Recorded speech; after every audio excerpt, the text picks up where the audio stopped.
All right. So in this video, what we'll be focusing on are the qualities of a good scientific hypothesis.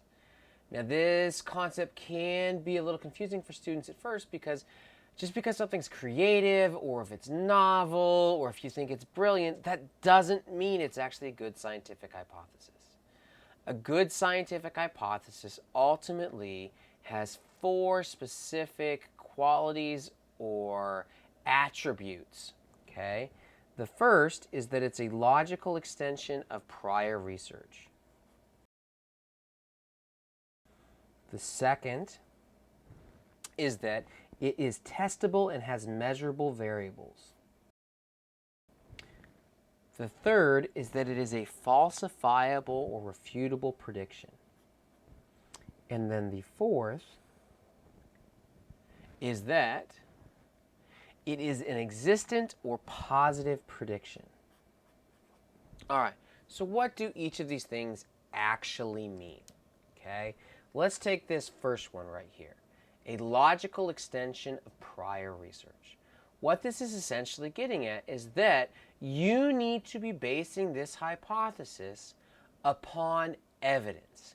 It should not just be a wild hunch. It should not be something that is somewhat whimsical or even really kind of common knowledge or folk tales, so to speak. You should be looking at other scientific studies, thinking about what those scientific studies are, what facts they've established, and then going through a logical reasoning process whereby you notice that, hey, here's fact A, here's fact B. If both A and B are true, then C should be true. And so then your prediction is that C exists and is true. Okay? So it should always be based on prior research and this logical extension based upon the facts they establish.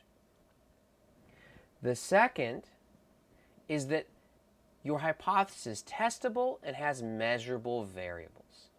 Okay? Now, this can be a little bit confusing, especially when you think about testable. Testable specifically kind of refers to that you can test, you can create a test for the variables in question, so that you can measure them. You could do a psychological test to determine the level of a given variable.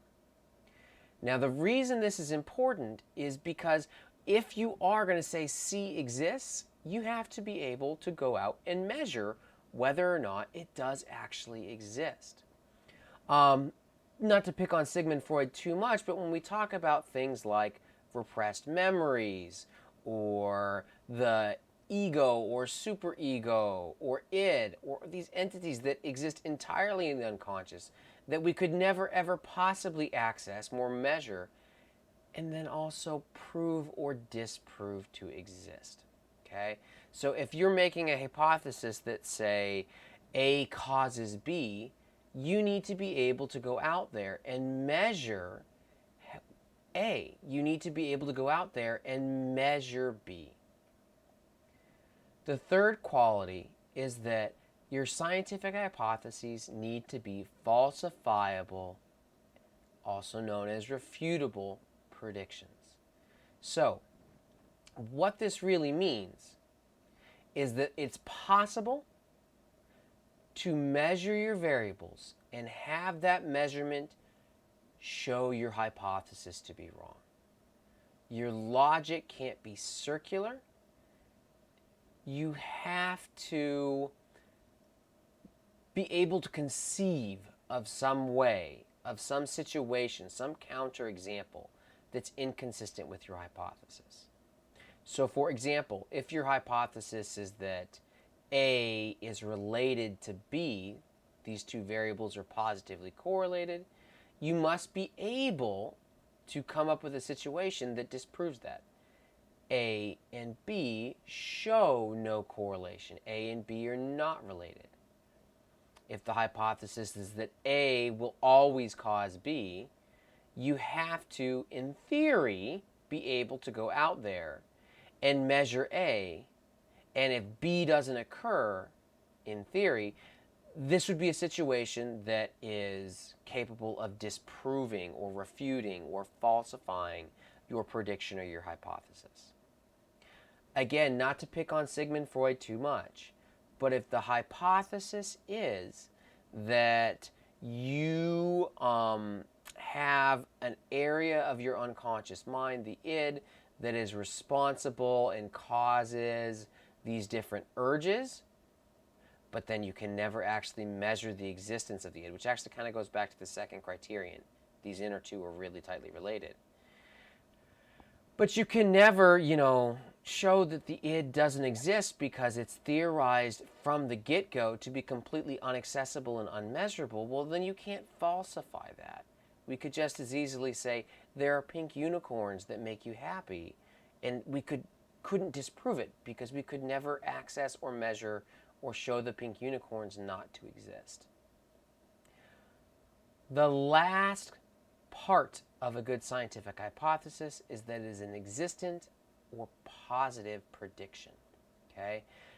What this is really getting at is positive not in a good sense, but positive as in you are adding something. You're making a statement that something does actually exist in reality. Okay? So you're always saying A causes B. There is this causal relationship. This causal relationship does exist, hence the term existent in reality. Okay? You cannot predict nothingness, which would be the opposite of an existent or positive prediction. You cannot predict nothingness or make a negative prediction. A does not cause B.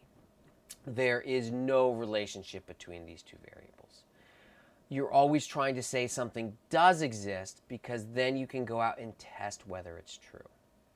If you're predicting nothing exists, well, you could just go out there and have, for lack of a better way of putting it, poor data collection, a poor experiment, and then find a way to show that nothing exists.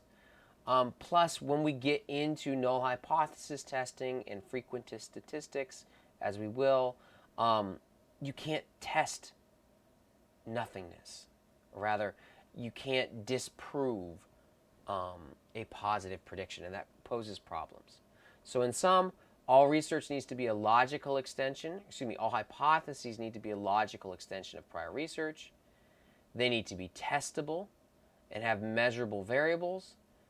They need to be falsifiable, no circular logic. There has to be some hypothetical situation that would prove your hypothesis is false.